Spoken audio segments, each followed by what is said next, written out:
طرف منتقل کیا جا رہا ہے۔ آج کل سوشل میڈیا پر آج کل طرح طرح کے اسکالر حضرات کیا بات کرتے ہیں، اور بھائی لوگوں نے پرانے مولویوں نے تو عشاء کی 17 رکعتیں بتا کر لوگوں کو تو دین سے دور ہی کر دی ہے۔ کوئی کہتا ہے بھئی آپ نے عصر کی جو 8 رکعتیں بتاتے ہو لوگوں کو آپ نے تو دین سے دور کر دیا۔ میرا ایسے سارے مفکرین سے، اس طرح کی بات کرنے والے سارے لوگوں کو یہ پیغام ہے، آج تک کسی بھی عالم دین نے یہ نہیں کہا کہ اگر تم نے عشاء کی 17 رکعتیں نہ پڑھی تو تمہاری عشاء کی نماز نہیں ہوگی۔ آپ کسی سے بھی مسئلہ پوچھیں گے نا تو وہ آپ کو بتائے گا یہی کہ یار 4 فرض پڑھ لو،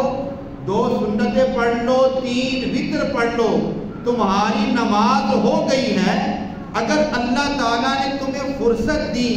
اللہ تعالیٰ نے تمہیں ٹائم دیا، صحت دی ہے، تو پہلی سنتیں بھی ادا کرو، نوافل بھی ادا کرو۔ ہم اپنی دنیا کے کاروبار میں، دنیا کے کاموں میں ہم آگے بڑھنا چاہتے ہیں، لیکن جب عبادت کا معاملہ آئے تو آج نام نہاد مفکرین لوگوں کو رسول اللہ کے دین سے دور کر رہے ہیں۔ بھائی نفل پڑھنے کی ضرورت نہیں، نوافل کی کوئی ضرورت نہیں۔ یار جس دین کے اندر کسی کو مسکرا کر ملے تو رب کریم اس پر بھی ثواب عطا فرماتا ہے۔ رسول اللہ صلی اللہ علیہ وسلم نے فرمایا میرا کوئی امتی کسی نیکی کو چھوٹا نہ سمجھے یہاں تک کہ اپنے مسلمان بھائی سے جو مسکرا کے ملے گا یہ نیکی بھی اللہ کی بارگاہ میں بڑی مقبول ہے، اور یار مسکرا کے ملے تو رب کریم اس پر ثواب عطا فرماتا ہے۔ تو جب ہم نفلی عبادات کریں گے، جب ہم اپنی نمازوں کے اندر اپنے فرائض کے ساتھ نفلی عبادتیں کریں گے تو کیا رب کریم اس پر ہمیں ثواب عطا نہیں فرمائے گا؟ اس لیے میرے نوجوان دوستوں، نوجوان بھائیوں،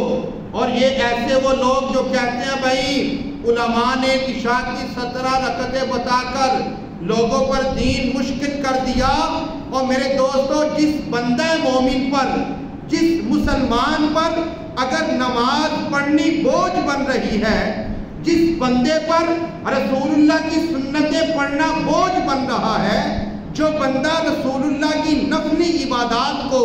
اپنے اوپر بوجھ سمجھتا ہے، اس کو اپنے لیے تکلیف کا باعث سمجھتا ہے، وہ سنتوں پر اعتراض نہ کرے، وہ نفلوں پر اعتراض نہ کرے، وہ اپنے گریبان میں چھان کر دیکھے کہ کہاں کمی رہ گئی ہے کہ اس کے دل کے اندر رسول اللہ کی سنتوں کا پیار نہیں، اس کے دل کے اندر رسول اللہ کی بتائی ہوئی عبادات کا پیار نہیں۔ اور صحابہ کرام نے تو رسول اللہ کے نام پر اپنی جانوں کو قربان کر دیا۔